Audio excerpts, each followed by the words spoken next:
స్తుతి వస్త్రం అంటే ఏంటి? ఈ స్తుతి వస్త్రం గురించి బైబిల్లో ఉన్నదా? ఈ సత్యాన్ని మనం తెలుసుకుందాం. యెషయా గ్రంథం 61వ అధ్యాయం 10వ వచనం చూసినట్లయితే, ఆయన రక్షణ వస్త్రములను నాకు ధరింపజేసి ఉన్నాడు, నీతి అను పైబట్ట నాకు ధరింపజేసి ఉన్నాడు అని అక్కడ మనకున్నది. వీళ్ళు గమనించాలి. ఇప్పుడు మన తోటి మానవులు చాలామంది చంద్రుని మీదకి వెళ్ళిపోతూ ఉన్నారు, చంద్రమండలంలోకి వెళ్తూ ఉన్నారు. అక్కడ కూడా మనిషికి నివాసయోగ్యమైనటువంటి అనుకూలత ఉందేమో చూసిరాటకి వెళ్తూ ఉన్నాడు. అక్కడ కూడా జీవించడానికి ప్రయత్నం చేస్తూ ఉన్నాడు. వింటున్నారా? చాలా జాగ్రత్తగా. అయితే ఈ చంద్రమండలంలోకి వెళ్ళేటువంటి వ్యోమగాములు అంటారు వాళ్ళని. ఆ వ్యోమగాములు చాలా విశేషమైనటువంటి బట్టలు ధరించుకోవటం చాలా అవసరం అన్నమాట. ఎందుకంటే వారు మామూలు వాతావరణంలోకి వెళ్తలేదు, కొత్త వాతావరణంలోకి అనగా ఆకాశ మండలం దాటి అంతరిక్షంలోకి వెళ్తున్నారు. కాబట్టి నడినెత్తి మరి మొదలుకొని ఇక్కడ ఈ నడినెత్తి మొదలుకొని అరికాలు వరకు కూడా వింత వస్త్రాలు మరి వాళ్ళు ధరించుకుంటారు. మామూలు వస్త్రాలు అక్కడ ఉపయోగపడవు. చాలా ప్రత్యేకమైనటువంటివి, చాలా వింత వస్త్రాలు మనం చూస్తూ ఉంటుంటాం. ఆల్రెడీ యూట్యూబ్ లాట్లో కూడా ఇవన్నీ చూస్తూ ఉన్నాం. మరి చంద్రమండలంలోకి వెళ్ళటానికి సాంకేతికపరమైనటువంటి వస్త్రాలు అవసరం కదా. చంద్రమండలం అంటే కొంచెం భూమికి దగ్గరే ఉంటాడు చంద్రుడు. సో ఇది అందరికీ తెలిసిన విషయం. అటువంటి వ్యక్తి ఈ భూగోళం మీద నుంచి ఈ చంద్రమండలంలోకి వెళ్తాకి ఒక ప్రత్యేకమైనటువంటి వస్త్రాలు ధరించినట్లయితే, అర్థం చేసుకుంటున్నారా? ఈ చంద్రమండలంలో వెళ్ళడానికే ఈ వ్యోమగాములు అరికాలు మొదలుకు నన్నెత్తి వరకు ఒక ప్రత్యేకమైన వస్త్రాలు ధరించినట్లయితే, మరి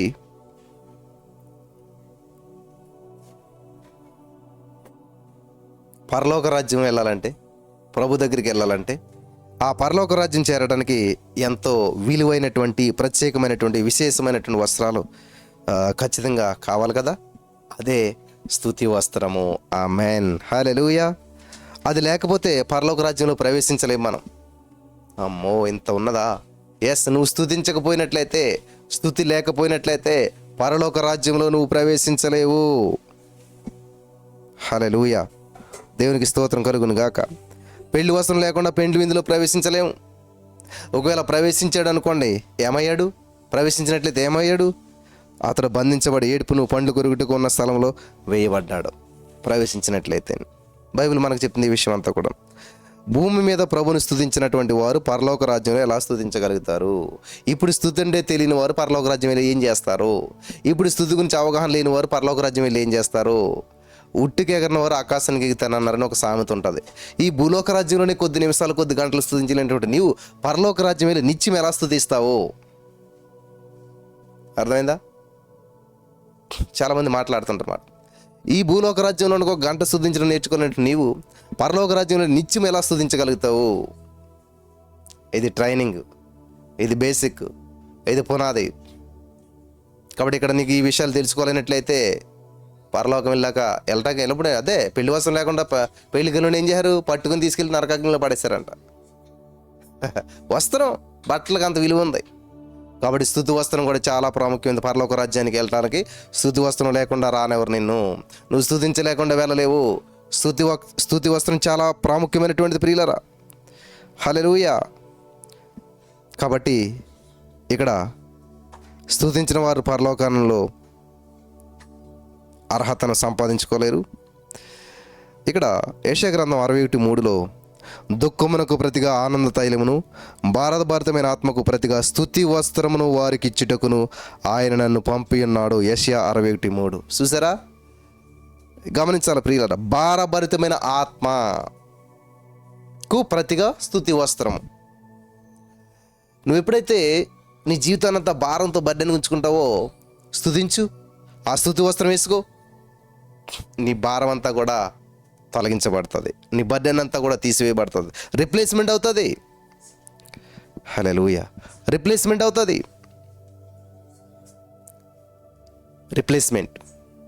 రిఫ్రెష్మెంట్. హల్లెలూయా. కాబట్టి ఇక్కడ మీ అంటే ఇక్కడ గమనించాలి, దుఃఖమునకు ప్రతిగా ఆనంద తైలము.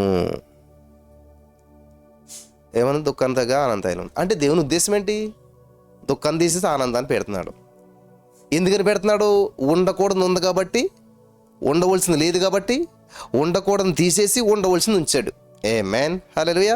అంటే ఇక్కడ దుఃఖానికి ప్రతిగా ఆనంద తైలం అంటే దుఃఖంగా ఉండడం దేవుని చిత్తమా కాదా? కానే కాదు. దుఃఖంగా ఉండడం దేవుని చిత్తం కాదు, దుఃఖించడం దేవుని చిత్తం కాదు. ఇక్కడ బైబిల్ వాక్యం ప్రకారం మనం గమనించాలి, దుఃఖానికి ప్రతిగా ఆనంద తైలాన్ని ఇస్తాడు. అంటే మీరు సంతోషంగా ఉంటే ఇంకా ఆనంద తైలం అవసరం ఉంటుందా? ఉండదు కదా. మీరు దుఃఖంలో ఉన్నారు కాబట్టి ఆ దుఃఖంలో ఉండడం దేవుని ఉద్దేశం కాదు, మీరు సంతోషంగా ఉండాలి. హల్లెలూయా. ఆయన మిమ్మల్ని ఆనంద తైలంతో నింపాలనుకుంటూ ఉన్నాడు.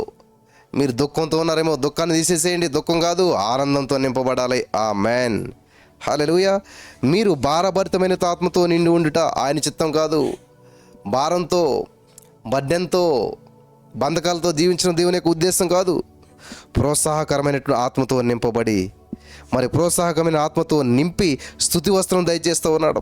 చక్కటి స్తుతి వస్త్రాన్ని ఇస్తూ ఉన్నాడు దేవుడు నీకు.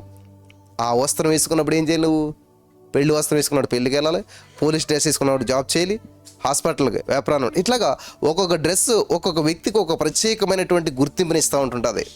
అలాగే నువ్వు స్తుతించే వ్యక్తి అయితే నీకు ఒక స్తుతి వస్త్రం ఇవ్వబడుతుంది. నువ్వు స్తుతించే వ్యక్తిగా నువ్వు గుర్తించబడతావు. ఆమేన్, ఆమేన్, హల్లెలూయా. దేవునికి స్తోత్రం కలుగును గాక. మరి కొంతమంది ఊరికి నలుగుతూ ఉంటుంటారు అనమాట, చాలా చిన్న చిన్న విషయాలు కూడాను.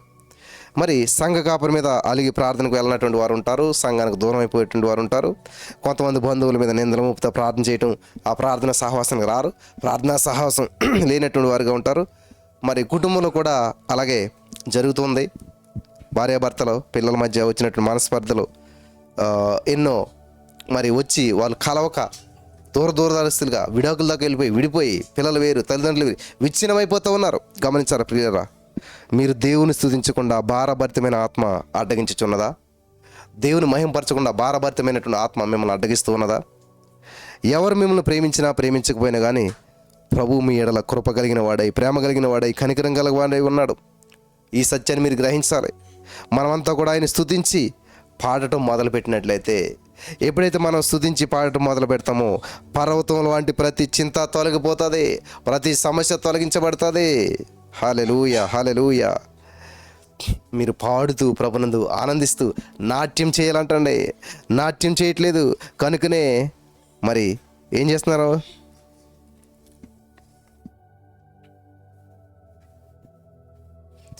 దేవుని స్తుతించడం మానేసేసి దేవుని పాటలకు మనం ఆనందించడం మానేయటం వల్ల ఈ సినిమా నటులు ఏం చేస్తున్నారంట? అసహ్యకరమైనటువంటి మరి ఆ పాటలకు ఏం చేస్తున్నారంటే ఈ సినిమా నటులు హేయమైన నాట్యాలు ఆడుతున్నారు. అపవిత్రత తల వీరబోసుకున్నది అంట. ఏంటిది అపవిత్రత? పవిత్రత పక్కకి వెళ్ళిపోతే అపవిత్రత వచ్చి రాజ్యం వెళ్తూ ఉంటుంది అనమాట. కాబట్టి దేవుని బిడ్డలమైనట్టు మనమంతా కూడా ఆనందించాలి, దేవుని కొనియాడాలి. పరమగీతం 2:12 పిట్టలు కోలాహలము చేయు కాలము వచ్చెను, పావుర స్వరము మన దేశంలో వినబడుచున్నది. Amen, hallelujah. Thank you Jesus.